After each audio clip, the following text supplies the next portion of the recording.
Good afternoon. My name is Philip Sanchez, Pasadena Police Chief.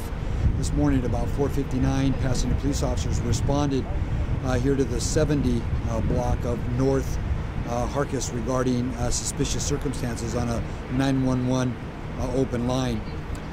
Uniformed officers knocked at the door of the suspect, of the residence. A male Asian answered the door. It appeared to the officers that he was armed. He retreated quickly inside the residence. The Pasadena uniformed officers also retreated and took up a tactical position nearby. They called for additional resources and quickly made an assessment that they were probably dealing with a barricaded suspect situation. Officers conducted systematic evacuations of the nearby residents, including 7 other people who lived in the primary location, which was the focus of the initial call for service. SWAT officers and detectives were also called. Numerous attempts to contact the suspect by cell phone, by PA system, by voice control resulted in negative contact. So the suspect just wouldn't communicate with us. We started to set up a containment. Ultimately, in an orchestrated, very incremental event, we started to put people in strategic places so that we could deal with the barricaded suspect situation. C&T officers, crisis negotiators, were also called to the scene. Ultimately, they were able to get in contact with the suspect's mother. She responded here to the location in Pasadena. She made a cell phone call to her son. He answered that cell phone call. Ultimately, the C&T officer took possession of the phone and started to negotiate with the suspect. Moments later, the C&T officer was able to convince the suspect to surrender, which he did at about 11 o'clock or 11:40 this morning. This was almost a 7-hour standoff that resulted in the successful conclusion of taking the suspect into custody without ever having to fire a shot, and no one's injured. And while not every situation will end this way, we are hopeful through our continuous training and contemporary tactics and contemporary equipment that we use. This is the desired outcome. This is exactly why the Pasadena SWAT team exists. This is why they train consistently and continuously with their counterparts in crisis negotiation. It really is a team effort. So I really want to take a moment to commend the initial officers, Sergeant Keith Gomez and Officer Bart Horn, for their extraordinary heroism and for their extraordinary maturity and courage. And then ultimately a handoff to Pasadena SWAT and Pasadena crisis negotiation officers. The command and control, it's always chaotic, but they did an extraordinary job.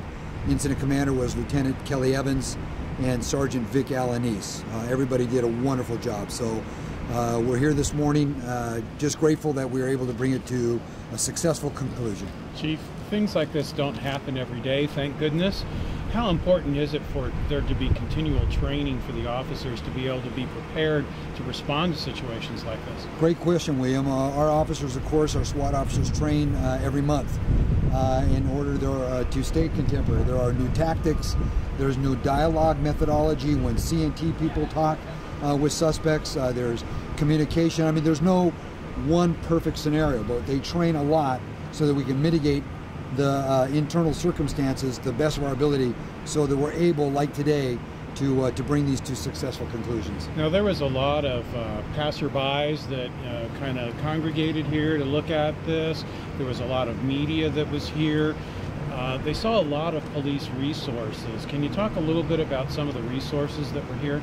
Right. Well, so we had uniform patrol, we had special weapons and tactics, C&T, command and control, myself, Deputy Chief Delra Qualls, Lieutenant Tracy Ibarra, our city's PIO, Mr. Boyer. There are a lot of resources here. These things are very labor intensive. We had canine officers that responded as well. So it takes a lot of resources to mitigate these things, you know, on an ongoing basis.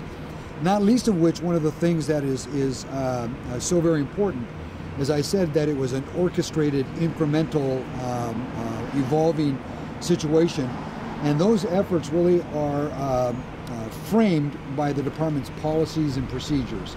So, you know, we have very comprehensive policies and procedures, and officers follow those even in crisis situations like this, so that we can create an opportunity where the suspect will surrender. That's really what we want. And that was the best of all outcomes. He surrendered. There was no injuries, no shots fired. Absolutely, best of outcomes. Right.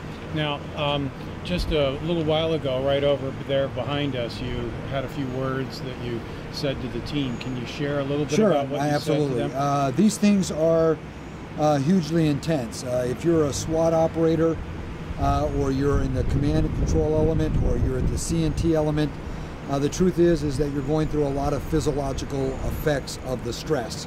Increased hypervigilance, increased, sense of readiness. And so the truth is, it's very fatiguing. And what I wanted to just tell my officers is I was grateful and thankful that they are so dedicated, that they are courageous, that they displayed extraordinary courage and extraordinary patience. SWAT is not about individual actions.